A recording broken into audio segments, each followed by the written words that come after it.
Hello students, welcome back to my YouTube channel DS group of education. তোমাদের সবাইকে আমার চ্যানেলে আর একবার স্বাগত। আজকে আমি তোমাদের সাথে semester 3 BA honours in education or honours with রিসার্চে মেজর পেপারে কি কি পড়তে হবে এবং সিলেবাসে কি কি রয়েছে সেই বিষয়ে কিন্তু আলোচনা করব। তোমরা যারা ওয়েস্ট বেঙ্গল স্টেট ইউনিভার্সিটির আন্ডারে এডুকেশন সাবজেক্টে অনার্স ডিগ্রি করছো, তাদের সেমিস্টার 3-তে কোন কোন বিষয়গুলো পড়তে হবে এবং সেই বিষয়গুলো আমরা ঠিক কিভাবে পড়বো, আমাদের স্টাডি প্ল্যান কি হবে, সেগুলো কিন্তু আমরা এই ভিডিওতে আলোচনা করব। তাহলে চলো শুরু করা যাক আজকের ভিডিও। তোমরা দেখতেই পাচ্ছ তোমাদের সেমিস্টার 3-তে ফুল মার্কস রয়েছে 100।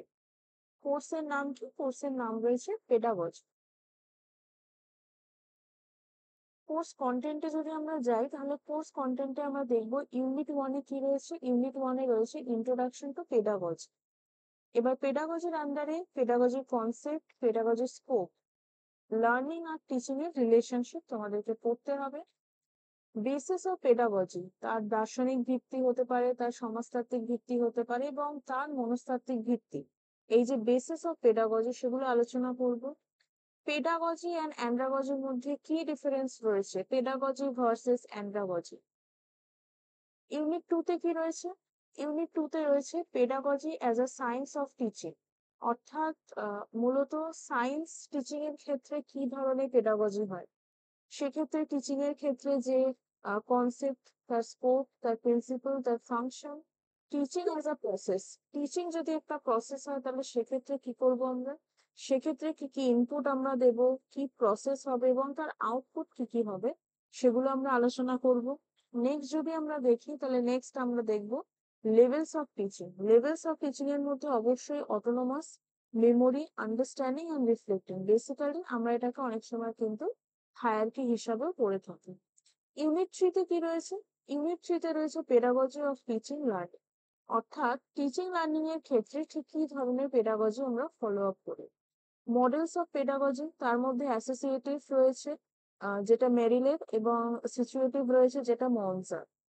Teaching learning of creativity and discovery, অর্থাৎ সৃজনশীলতা এবং উন্মেষণের ক্ষেত্রে কি ধরনের লার্নিং হয়ে থাকে।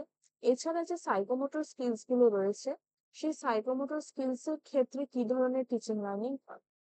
ইউনিট 4-এ কি রয়েছে? ইউনিট 4-এ রয়েছে application of pedagogy in classroom. অর্থাৎ শ্রেণীকক্ষে এই যে পেডাগজি, তার অ্যাপ্লিকেশন কিভাবে হবে।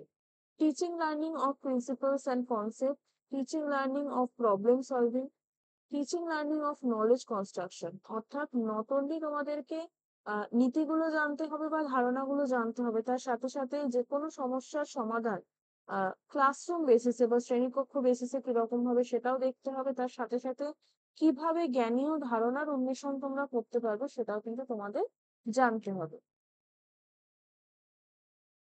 আজকের এই ভিডিওটি এখানেই কমপ্লিট হলো এবং এই ভিডিওটি সম্পূর্ণ ডেডিকেটেড ছিল ওয়েস্ট বেঙ্গল স্টেট ইউনিভার্সিটির আন্ডারে যারা এডুকেশন সাবজেক্টে অনার্স ডিগ্রি করছো, তাদের সেমিস্টার 3-তে সিলেবাসে কি কি রয়েছে। পরবর্তী সময় বিভিন্ন টপিকের উপর তোমাদের জন্য নিশ্চয়ই ভিডিও নিয়ে আসবো।